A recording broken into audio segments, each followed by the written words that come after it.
여러분 성령님이 여러분과 함께 하심을 믿으십니까? 네, 우리가 제자 훈련을 받은 분들은 알겠지만 새 생활의 열쇠는 성령입니다. 예수님을 믿고 우리의 삶에 우리에게 능력, 힘, 위로의 근원이 성령이십니다. 우리가 어떻게 성령과 교제를 나누며 삶을 살아가는가는 그리스도인의 삶의 질이 달려있다는 겁니다. 오늘 말씀 로마서 8장 26, 27절은 오늘 영화부터 전 세대가 달날대로 함께 나누는 말씀입니다. 한 청년이 있었어요. 대학을 졸업하고 그래도 좀 큰 회사에 취직하려고 1년 동안 수많은 서류를 냈는데 이력서를 보고 서류 심사에서 다 떨어진 겁니다. 그러니까 한숨이 나오죠. 1년 동안 뭐 자기를 써주겠다는 회사가 없으니까 한숨이 나오고 탄식이 나오고 낙심도 되고, 그래서 새로운 해에 다시 한번 한 7개 대기업에 서류를 냈는데 6개가 다 떨어진 겁니다. 이제 마지막 하나 남은데 얼마나 간절하겠어요. 들어가고 싶은. 그동안 서류만 내면 다 떨어지는데 다행히 이번엔 서류 심사는 통과된 겁니다. 그래서 4번의 인터뷰를 하는데 하나님이 놀라운 은혜 주셔서 합격을 했어요. 외국계 기업인데 정말 좋은 기업. 그동안의 슬픔, 한숨이 한순간의 기쁨과 즐거움, 행복이 됩니다. 인생은 참 그런 것 같습니다. 생각지 않은 시간 우리에게 숨 짓는 일이 참 많죠. 한숨이 나오고 탄식이 나오고, 이 한숨이라는 건 근심과 어떤 서름, 어떤 관계심의 서름이 있을 때, 아니면 긴장했다가 안도했을 때 후 하고 쉬어지는 게 한숨입니다. 한숨, 제가 어렸을 때는 여러분 초등학생들도 한숨 쉰다는 거 아시죠? 요즘은 굉장히 성숙합니다. 하니까 할아버지 어르신들이 임마 한숨 쉬지 마, 땅 꺼져, 그러셨어요. 어르신들이. 아니면 막 열심히 살 때 한숨 쉬면 어른들이 그죠? 한숨 돌리고 해라, 한숨 돌리고 해라. 뭐가 그렇게 바쁘냐, 그죠? 그런 표현들 쓰셨죠. 저희가 지금까지 성장하면서 저희 부모님을 보면 부모님이 한숨 쉬는 걸 참 많이 봤어요. 어른이 된다는 것, 부모가 된다는 것은 한숨 쉬는 인생을 살아가는 것, 그걸 피할 수 없는 것 같습니다. 목자와 목녀님들, 우리 교회 목자 목녀님들을 보면서 목자 목녀님들의 한숨 소리를 참 많이 들었습니다. 담임 목사로 또 우리가 중보기도 네트워크 방이 있잖아요. 거기서 목자님들이 목원들의 아픔을 계속 올리며 기도해달라고 요청할 때도 한숨이 나옵니다. 하나님, 저 고통 아시죠? 더 통증 아시죠? 하루속히 좀 치료해 주시고 고쳐주세요. 근데 계속 기도 제목이 올려놓는데 잘 치유가 안 된다고 할 때는 더 큰 탄식이 나오죠. 하나님, 좀 빨리 치유지면 안 될까요? 여러분 어떻습니까? 여기 스포츠 좋아하시는 분들 계시죠? 네, 지금 한숨 지었을 겁니다. 32강 떨어졌습니다. 네, 아시죠? 네. 자, 탄식이란 말이 오늘 성경에 나오는데, 탄식이라는 순수한 우리말은 한숨입니다. 편안히 들숨과 들으시면 이걸 떠나서 한숨은 뭐냐면 크게, 그거보다 더 크게, 이게 한숨이에요. 여러분 지금까지 참 많이 그러셨죠. 나의 인생의 한계, 생각지 못한 어떤 상황이 벌어질 때 내 이름으로는 어쩔 수 없어서 나의 연약한 가운데 들으시는 숨, 한숨이죠. 그런데 오늘 성경은 뭐라고 하냐면, 여러분이 그렇게 한숨 쉴 때 성령은 여러분을 돕는 자다라고 지금 표현하고 있다는 겁니다. 바울이 성령의 감동을 받아 로마에서 지금 신앙생활하는 성도들에게, 지금 한숨 짓는 그들, 탄식하는 그들에게 기억하라, 성령이 여러분을 도와서 여러분의 그 탄식과 한숨이 기쁨이 될 거다라고 지금 선포하는 메시지가 오늘 우리가 읽은 메시지입니다. 딱 2가지만 여러분과 나누고 싶습니다. 첫째, 성도는 왜 탄식하는가? 성도는 그리스도, 예수 그리스도를 믿는 사람은 왜 한숨을 짓는가에 대해서 좀 먼저 나눠보고 싶어요. 창세기로 돌아가면 하나님이 천지 만물을 창조하신 후에 보기에 심히 좋았다라고 선포하셨어요. 그렇죠? 그런데 어떻게 했죠? 아담과 하와가 범죄합니다. 하나님의 말씀을 어기죠. 그래서 하나님이 이렇게 합니다. 땅은 너로 말미암아 저주를 받고 라는 표현을 씁니다. 죄는 인간이 졌는데, 사람들이요, 죄는 인간이 졌는데 이 피조물이 피조물이 저주를 받아요. 이 땅이 저주를 받아요. 땅은 너로 말미암아 저주를 받고 땅을 기대해 살아가는 모든 피조물들이요, 고통을 당하는 일이 일어나죠. 피조물. 근데요, 이 저주 때문에 어떻게 하냐면 창세기에 가보면 2장 22절에 갑니다. 가시덤불과 엉겅퀴를 냅니다. 땅은 인간의 저주로 말미암아 인간의 범죄로 저주를 받은 후에 엉겅퀴와 가시덤불을 낸다고 성경에 있죠. 사람은요, 그때부터 하나님과의 관계가 끊어지고 얼굴에 땀을 흘려야 먹고 사는 존재가 됩니다.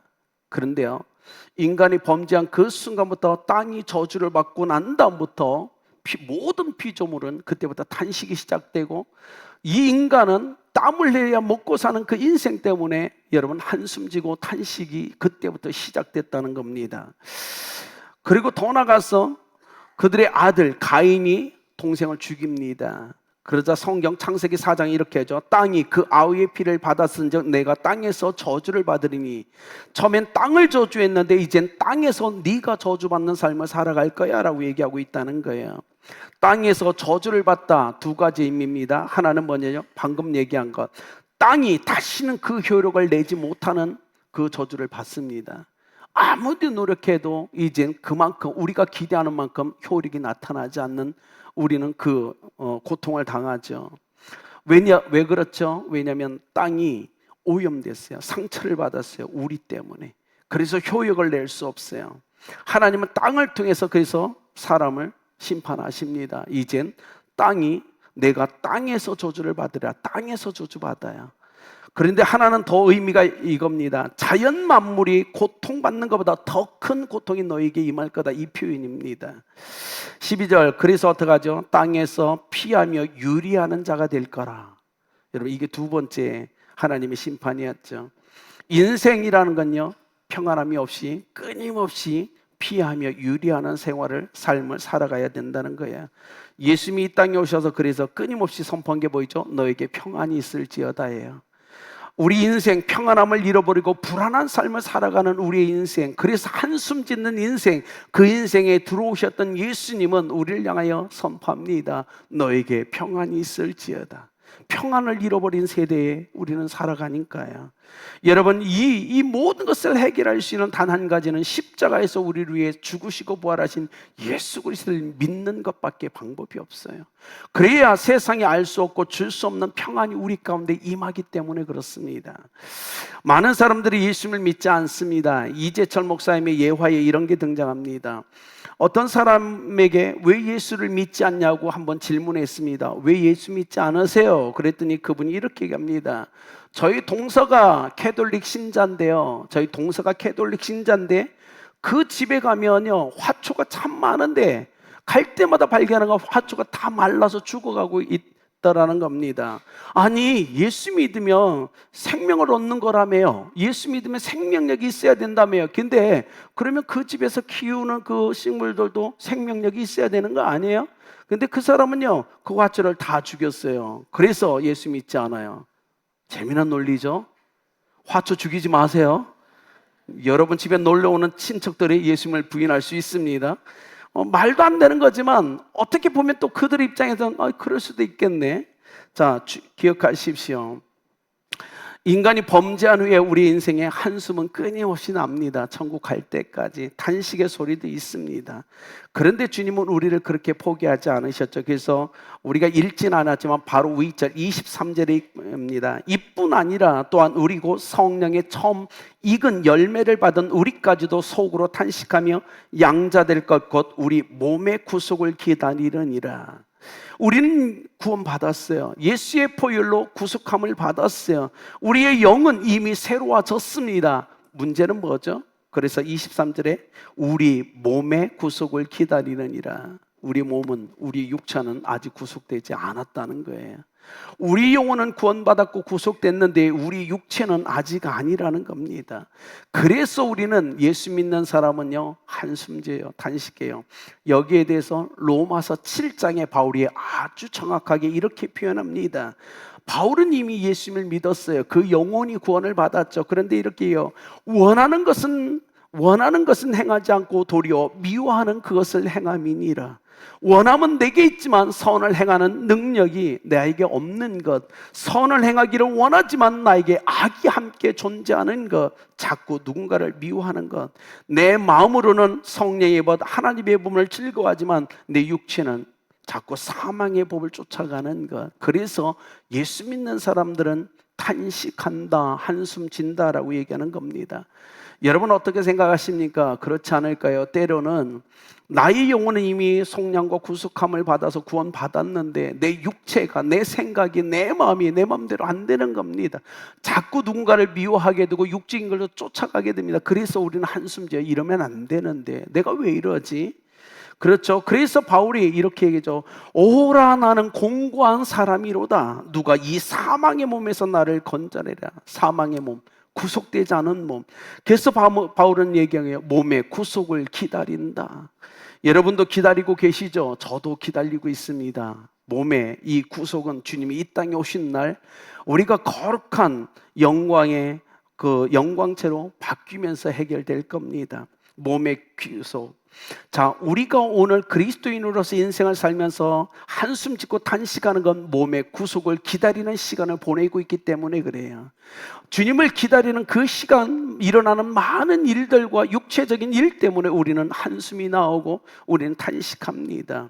이런 거죠. 얘기하면 집을 살려고 계약을 했어요. 계약금을 지불한 상태인데 아직 잔금이 치러지지 않았으니까 그 집이 뭐죠? 내게 아닌 거예요. 결혼하려고 한 여인을 만났어요. 너무 사랑했어요. 그래서 약혼을 했어요. 근데 아직 결혼하진 않았어요. 그래서 완전한 가정이 세워지지 않은 거예요. 여러분 예수님의 여러분 신부가 되었습니다. 그런데 주님이 오신 날 영원한 잔치 가운데 완전한 신부로 우리가 세워지는 것과 동일하죠. 그래서 바울이 고린도전서 15장 54절에 이렇게 해요. 이 썩을 것이 썩지 아니함을 입고 이 죽을 것이 죽지 아니함을 입을 때라고 얘기합니다. 이게 바로 몸의 구속의 날입니다. 그 회복, 그 완전함이 이루어진 그때를 오늘 우리는 기다리는데 그 시간이 길어집니다. 오시마 약속하신 주님의 시간이 길어집니다. 길어지는 만큼 이 땅에 너무 많은 일들이 일어납니다. 그러니 어떡하죠? 한숨이 나오는 거예요.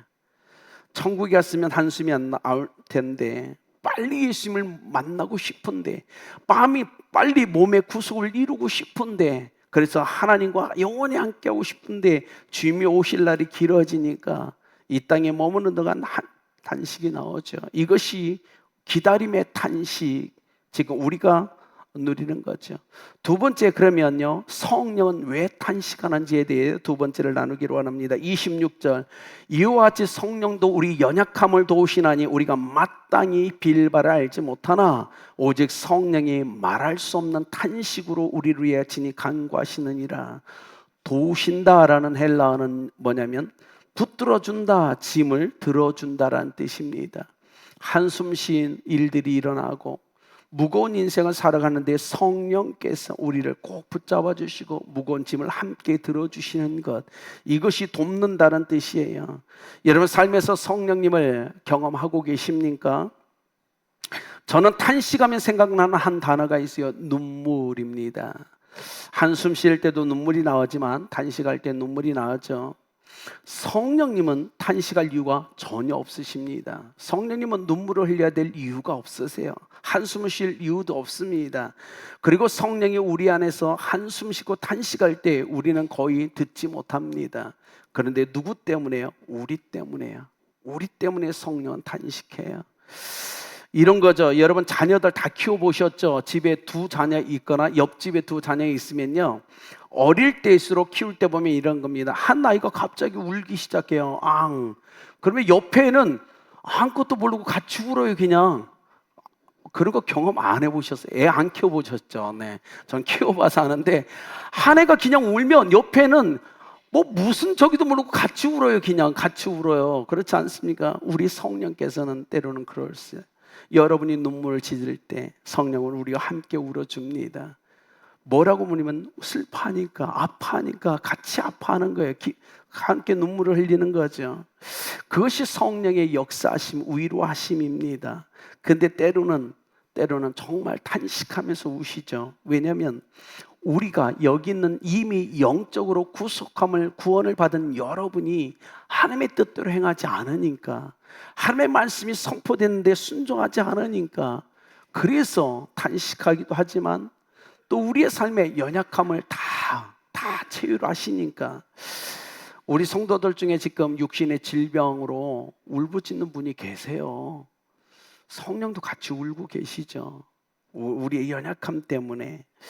성령님은 우리를 외면하지 않으십니다. 그러니 사랑하는 성도님들에게 부탁드립니다. 옆 사람과만 친하지 마시고 여러분 안에 있는 성령과 친해지시길 예수님의 이름으로 축복합니다. 우리는 끊임없이 사람을 만나서 밥 맞고 그에게 좋은 소리 들으려고 하지만, 진정으로는 그 사람보다 내 속에서 나와 더 가까이 계신 성령을 되게 무시해요. 이게 문제예요. 성령은 우리 안에서 우리와 함께 하나가 되어 계신데도 불구하고 잘 인식하지 못해요. 그래서 다른 사람의 거리감이 있는 옆 사람 보고 눈치 보며 그들에게 좋은 말 들으려고 하지만, 실질적으로 나와 함께하는 거리감이 제로인 성령과는 참 왜 그런지 모르겠어요. 사랑하는 아름답게 성도님 여러분, 여러분 속에 있는 성령과 더 친밀해지셔야 됩니다. 더 친밀해지셔야 됩니다. 옆 사람은 당신의 마음을 몰라도, 당신의 아픔을 몰라도, 당신이 한숨을 짓는 이유를 몰라도 성령은 다 아세요. 그러니 우리는 성령과 더 친밀해져야 되지 않을까요? 대부분 저한테 와서 상담하는 많은 분들의 이야기를 들어보면 결론은 성령과 친하지 않아요. 다 육적인 얘기만 자뜩해요. 잘 들으면 성령께서 계신데, 당신 안에 있는 성령과 친해지면 해결될 수 있는 문제인데, 많은 얘기를 들으면 그게 안 돼 있어서 힘들다고 얘기해요. 안타깝습니다. 여러분 기억하십시오. 성령님은 우리가 탄식할 때 우리와 함께 탄식해 주십니다. 우리의 연약한 가운데, 부족한 가운데, 말씀을 순종하지 못해서 아파할 때도 성령은 항상 여러분을 외면치 않으신다는 거예요. 어쩌면 우리는 다윗의 인생을 보면 참 많은 것을 배우는데요, 다윗이 이렇습니다. 사울 왕에게 쫓깁니다. 목숨이 위태로해서 도망치죠. 그런데 이게 하루가 되고 이틀이 되고 3일이 되고 일주일이 되고 한 달이 되는데도 하나님이 도와주시지 않는 겁니다. 쫓기는 삶을 계속 1년 2년 사는데요, 너무너무 고통스러운 거예요. 매일 한숨이에요. 그래서 다윗이 시편 13편에 이렇게 하나님께 기도하죠. 하나님, 대체 언제까지요? 하나님, 대체 언제까지요? 어느 때까지요? 어쩌면 우리의 기도 아닌가요?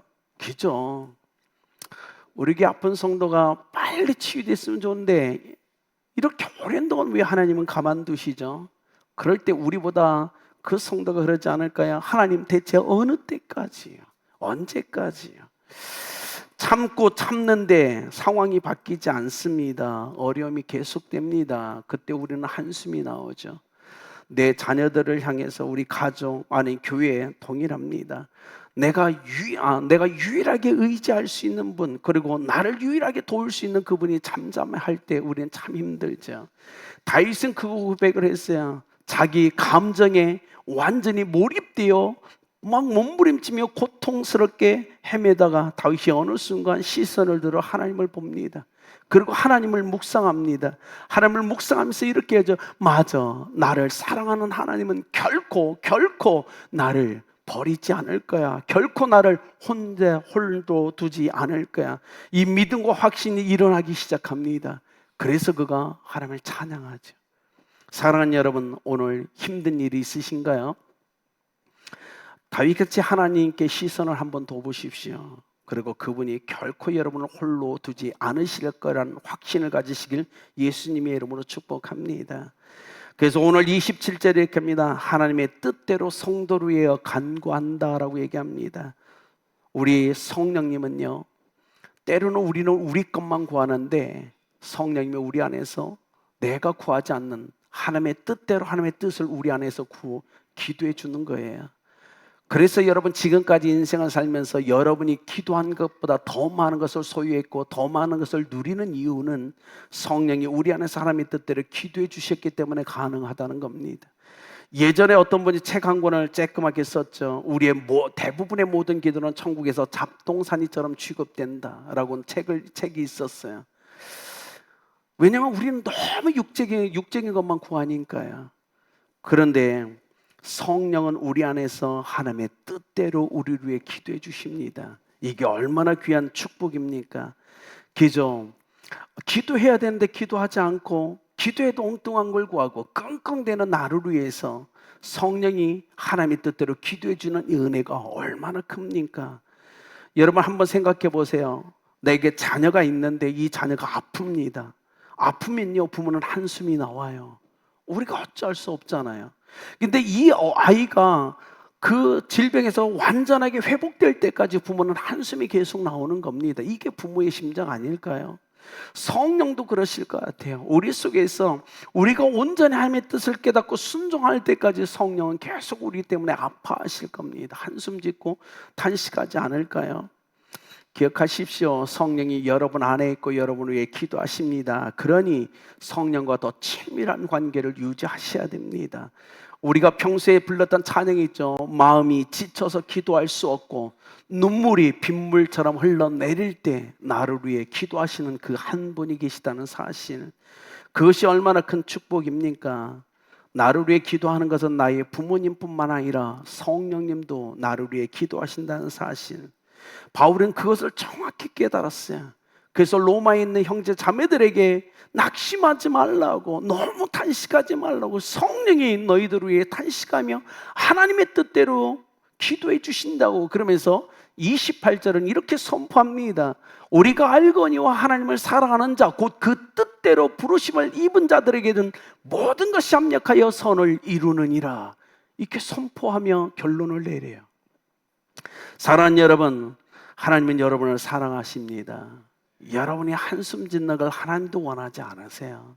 탄식하는 걸 원하지 않습니다. 그래서 바울의 고백처럼 하나님을 사랑하는 여러분을 위해서 하나님은 모든 것이 합력하여 선을 이루도록 하나님이 명령하고 계시다는 사실입니다.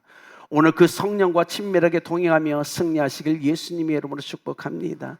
결론을 좀 맺을까요? 캘리포니아의 말리부라는 지역이 있죠. 그곳에 한 대학이 있는데 페퍼다인 대학교가 있습니다. 이 페퍼다인 대학교에서 졸업식이 진행되고 있었어요. 100명의 학생들이 대학을 졸업하면서 이제 학사 학위증을 받으려고 한 명씩 강단에 올라가기 시작합니다. 그런데 놀랍죠. 한 사람이 눈에 유독 띄는 거예요. 100명의 젊은 학생들 중에 유일하게 머리가 하얀 한 분이 계셨어요. 67세 먹은 할머니가 100명의 졸업생 중에 한 명이 되어 학사 학위증을 따려고 올라갔죠. 그 할머니에게 10명의 자녀와 27명의 손주들이 있었어요. 37명도 강대상 밑에서 할머니가 올라가서 졸업장을 받는 걸 보고 박수를 치며 환호를 합니다. 어머니 드디어 해내셨군요. 할머니 잘하셨어요. 드디어 대학을 졸업하셨군요. 67세 할머니. 그런데 졸업식이 다 끝날 때 이 할머니가 조용히 뒤를 돌아서 머리가 하얀 한 교수님의 손을 꼭 잡습니다. 그리고 이렇게 얘기해요. 교수님이 내게 확신을 주지 않았다면 당신도 할 수 있습니다. 당신도 졸업할 수 있습니다. 확신을 주시지 않았다면, 제가 공부하다 지쳐 좌절할 때마다 교수님이 제게 힘을 주지 않았다면 저는 일찌감치 포기했을 겁니다. 교수님이 끊임없이 제게 할 수 있다는 확신과 좌절할 때마다 끊임없이 응원과 격려를 해주셔서 오늘 제가 드디어 67세 대학교 졸업장을 받습니다. 고맙습니다. 사랑하는 여러분, 위대한 승리의 뒤안길에 믿음을 주는 사람, 격려해 주는 사람이 있다는 것, 여러분에게 그 사람은 누굽니까? 성령님 아닐까요? 성령님은 끊임없이 여러분을 확신과 격려를 멈추지 않으실 겁니다. 그러니 옆에 있는 사람이 때로는 나를 챙길 수 없어요. 그렇지 않습니까? 가족도 제대로 못 챙기는데요. 그런데 성령님은 여러분을 챙기실 수 있습니다. 왜냐하면 여러분 안에 계시니까요. 사랑하는 성도님들, 성령이 여러분에서 여러분을 위해 탄식하며 여러분을 위해서 한숨 짓고 여러분에게 기도하시는 이 놀라운 축복을 평생에 놓치지 않고 성령과 친밀한 사랑의 관계 가운데 살아가시길 예수님의 이름으로 축복합니다. 그리고 결론적으로 여러분 또한 누군가에게 위로와 격려, 확신을 주는 자로 삶을 살아내시길 예수님의 이름으로 축복합니다.